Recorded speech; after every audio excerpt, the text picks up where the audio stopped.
Eucharistie et charité vont de pair.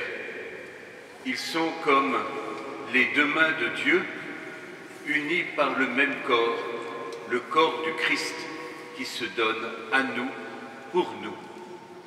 pour que la lumière du salut puisse rejoindre les extrémités du monde. Comme il serait dommageable de ne pas percevoir cette unité intrinsèque entre le lavement des pieds et le don du corps et du sang du Christ dans le pain et le vin. Dieu a tant aimé le monde qu'il nous a donné son Fils, son unique, pour que nous ayons la vie, la charité du Père qui va jusqu'à se donner son Fils, et le Fils, la charité du Fils qui va jusqu'à librement se donner pour que nous ayons la vie. Il se donne dans l'Eucharistie pour que nous nous donnions dans la charité, car la charité découle de notre communion au corps du Christ. Alors évidemment, cela nous demande de réfléchir à qu'est-ce que la charité dans l'amour du prochain. Comment l'amour du prochain va jusqu'à la charité de l'Eucharistie. Il arrive parfois que nous n'employons plus le mot de charité parce qu'il serait comme un peu édulcoré, comme un peu condescendant. Mais regardons autrement. Regardons autrement. Qu'est-ce qu'aimer son prochain? Qu'est-ce que relever le pauvre?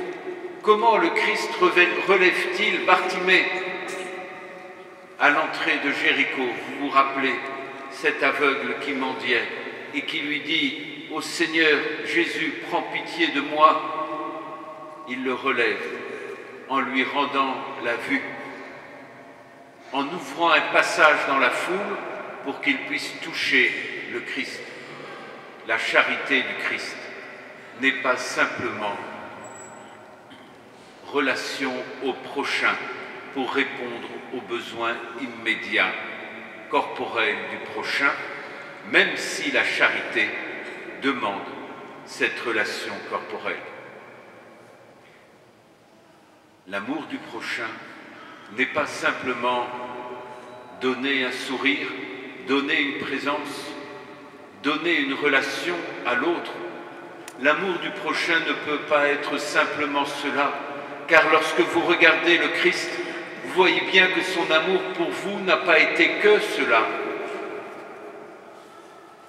Son amour pour vous et pour moi a été de nous relever d'entre les morts, a été de nous donner tout ce qu'il est, corps et sang dans l'Eucharistie.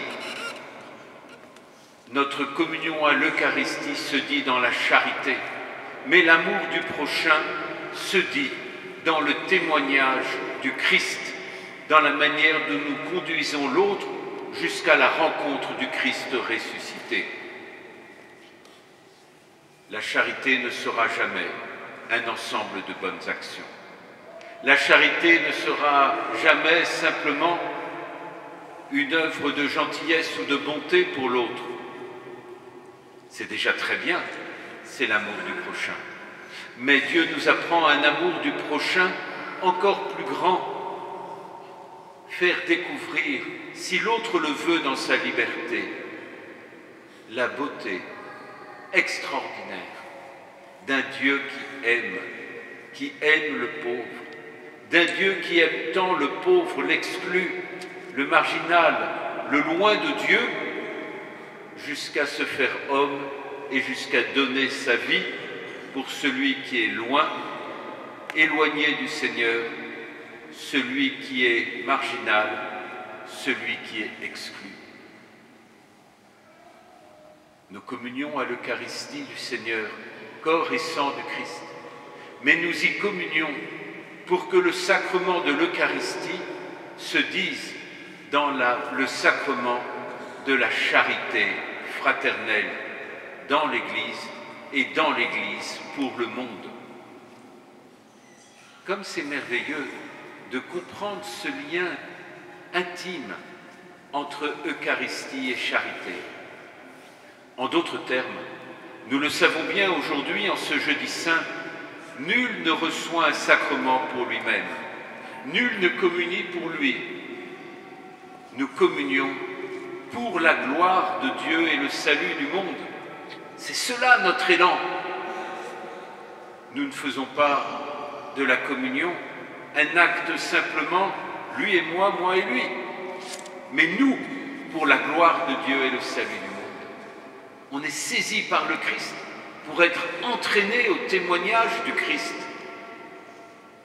On est saisi par le sacrement du Christ pour être appelé au sacrement du frère. Quelle est belle l'Eucharistie du Seigneur! Quelle est belle l'Eucharistie du Seigneur qui, en nous donnant d'avoir part au même corps et au même sang, nous donne d'être membres et d'être unis par le même corps, le corps du Christ ressuscité. Vous rendez-vous compte de la beauté de la charité de Dieu?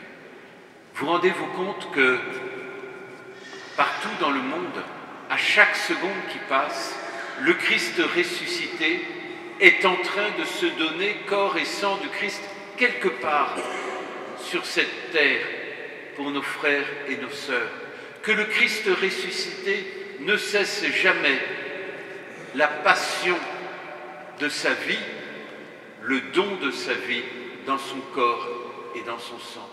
Et qu'à chaque seconde, quand même vous priez une seconde, vous pensez à l'autre bout du monde ou à côté de vous et vous vous dites, le ressuscité est en train de se donner à mes frères et sœurs, parfois de l'autre bout du monde, mais avec lequel je forme le même corps, puisque j'ai part au même pain, avec lequel je vis de la même vie et du même sang, puisque j'ai part à la même coupe du salut. Comme c'est merveilleux l'Eucharistie. Comme il faudrait que nous puissions sans cesse vivre dans l'émerveillement de ce don qui nous est fait. Eucharistie et charité. Dieu est amour. Et l'amour va jusqu'à la rencontre du Christ Jésus. Comme j'aimerais souvent que dans l'amour du prochain, nous osions, peut-être timidement, mais murmurer ou dévoiler, le Christ ressuscité t'aime et t'aime infiniment. Le Christ ressuscité se donne à toi.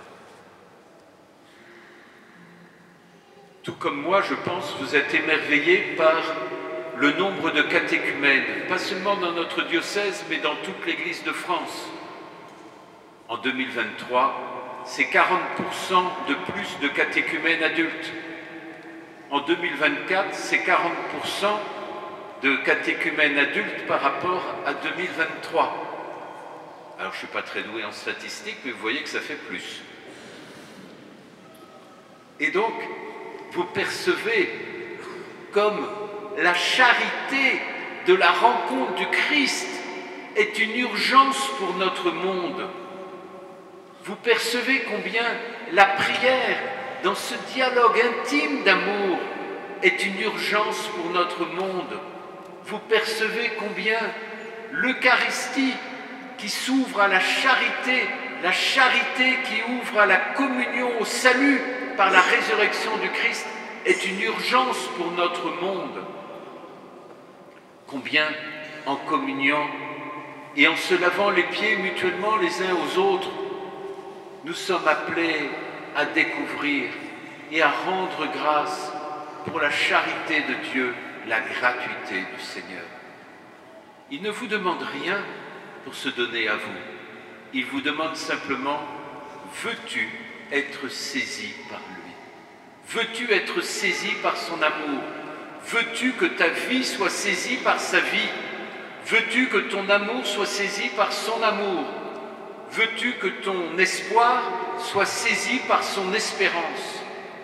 Veux-tu devenir Dieu par adoption, fille et fils de Dieu par adoption? 3 gestes nous sont donnés dans cette Eucharistie. Un Dieu qui nous fait échapper à la mort. C'est le premier testament, celui que nous avons entendu, le premier passage de Pâques. Il nous fait échapper à la mort, traverser la mer Rouge et recevoir la liberté.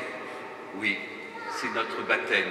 Au jour de notre baptême, nous avons été plongés dans la mort du Christ, dans l'eau baptismale du sang du Christ, de sa mort, et nous avons échappé à la mort parce que le jour de notre baptême, nous sommes ressuscités à la vie. C'est le premier signe de l'Eucharistie.